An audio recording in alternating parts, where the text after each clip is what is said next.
Basically, for my whole presentation is basically it's on a strategy you can use to work with your patients to get them to hopefully adhere to more medication treatments. Okay. So I was just going to go over with you, and I'm not saying you have to conduct therapy. This is a clinical therapy type stuff, but what you can do with this is use some of the techniques to better help your patients and have better shifts. They've done this treatment with a lot of people that have anxiety disorders or depression or have eating disorders, and what they found is that people that employ this, if they're physicians, they're able to better, they have higher patient satisfaction scores and have lower burnout, and they have better patient experiences.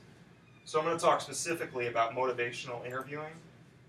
So with motivational interviewing, the big thing, it was developed by Carl Rogers. He's a humanistic psychologist, and it's basically the client is at the center of everything. And if you go to a client, you say, let's say you have a patient, she wants to quit smoking, right?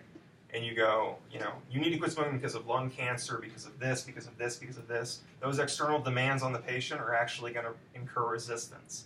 So you're not actually going to be able to facilitate a change. People don't like to be told what to do. So this strategy is based on you're going to assume the role of a collaborative, partner when you're working with a patient. You're going to come to them and you're going to say, hey, we're on this together. You may not think that they have their pain isn't real, but to them it is. They have that perception in their head. So if you come at it from that standpoint, you come collaboratively, you're more likely to change their behavior. I know readmission's a big thing we've been working on.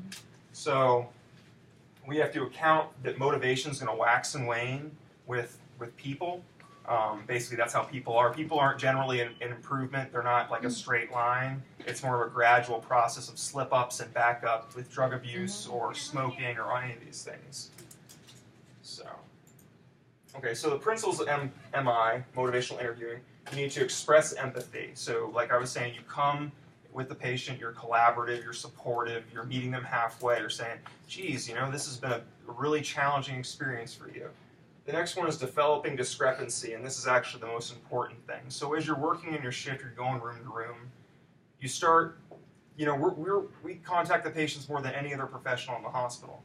So basically, when you go in each room, what you need to do is find a value they have. They may want to be out of pain, they may want to leave the hospital as soon as possible, they may want any of these different things. And what you do is you show them how one behavior, let's say they refuse heparin, and you say, well, I know you want to get out of the hospital. I know that's a value. I know you're refusing heparin. That could interfere with it. And you put those two things right up in front of their face. And then you don't tell them what to do, but you make them think. And then eventually, as their shift goes on, hopefully they will start to put the pieces together. And then by the end of the shift, they might start accepting some of their medications. So you're not placing a demand on a patient, but you're telling the patient, you value your kid. You want to be around for your kid to play basketball with, but you're smoking every day. I'm hearing this, but I'm also hearing this, and then they kind of have to sit there and think about it. So it's placing those demands in front of them. Roll with resistance. Anytime in our profession, when you work with patients and they're going to come at you, you have to be ready to deal with adversity and patients basically saying, I'm not going to do that. I'm going to refuse the bed alarm. I'm going to refuse the heparin. I'm refusing the blood pressure medication. So as health professionals, we need to roll with resistance and not do these two impulsive things that all of us do. And I know I'm guilty of it as well. But when someone comes at you, you go, all right, see ya, right? And you're going back and you're calling the doctor saying they refused, tough luck. Or you're going right back at them and you're saying, hey, no, that's not how I'm not going to tolerate that. And then when you do that, they shut down as well. So you it's hard to do, but it takes practice. But when a patient comes at you, you kind of go, they say I'm not taking my heparin, right? You go, oh, I hear you loud and clear. The reason we prescribe heparin is this: it's to prevent DVT prophylaxis. I'd like to give it to you. I'm really good at administering heparin. So support self-efficacy. So when a patient does something like they do a health-promoting behavior, like let's say they decide to go with the bed alarm, they take their heparin after they've refused. You said this patient's been really difficult. You support that. You say, you made a really good decision supporting your health care, and you reinforce that even you don't think it's a big deal. That helps to create these pro-social behaviors. So these are brief statements. I know we're busy all the time. These are brief things I think could help you as you go along in your shift with empathy. If someone comes at you and says, I'm in pain, you don't understand. You go, hey, I hear what you're saying. I'm not in your position. It sounds like it'd be hard to maintain your level to maintain all the things of life that you want to do with this much pain. Supports of efficacy.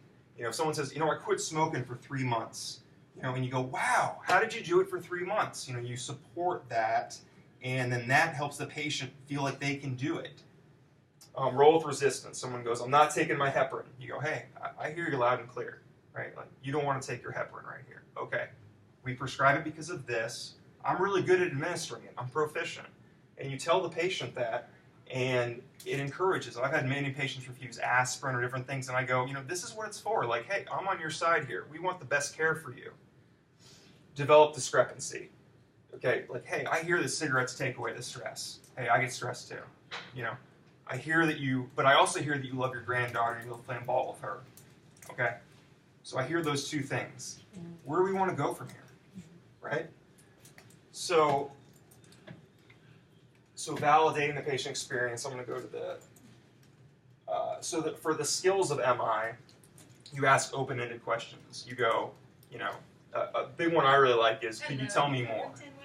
Yeah, excellent. 1016. You're good. Could you tell me more about that issue? You get them to open up more. You don't just close the door and tell them. Listen reflectively. You offer a guess as to what someone says. Like when Retha was saying that whole thing to me, I said, so you kind of do this. And then she's able to reflect back like no or yes. She's able to clarify what she's saying. Affirm, that's basically just saying to a person if they engage a pro-social behavior, you reinforce that. Yes, good job doing that.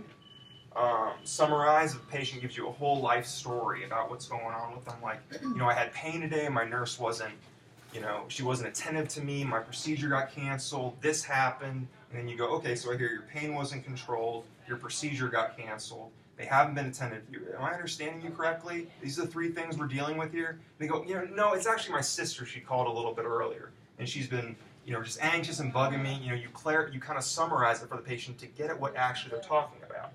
And eliciting change talk. So a lot of times with patients, they're kind of on this middle ground between changing a behavior. So you go like on a scale of 0 to 10, with 10 being, you're ready to change right now, and 0 being, no, I'm not going to quit smoking, I'm not going to quit doing drugs. You go, are you a 5? And if they go, I'm a 5, you go, why weren't you a 3?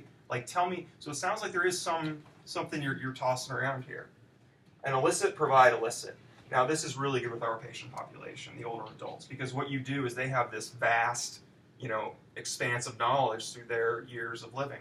So you say, can you tell me what you know about, let's say hyperalgesia with morphine, right? Like morphine alters the pain receptors and leads to central and peripheral nervous system dysfunction, and then they have a hyper pain response, right?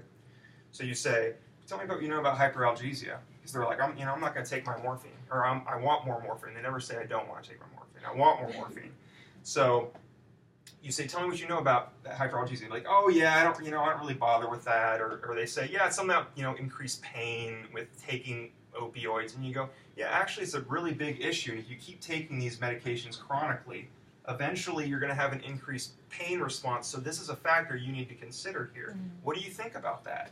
And you say, what do you think about that? Because then they have to process the information. You don't go, yeah, it's hyperalgesia. You need to stop taking it. Right? They're not going to do anything then. So, and then I'm just going to show you, this is a incorrect way. This is from the University of Florida. And this is a provider. I'm just going to show you just a brief, just a minute clip from each. Let's see.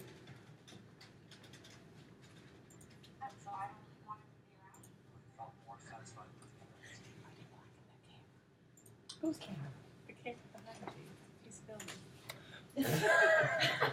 Sorry, let's see.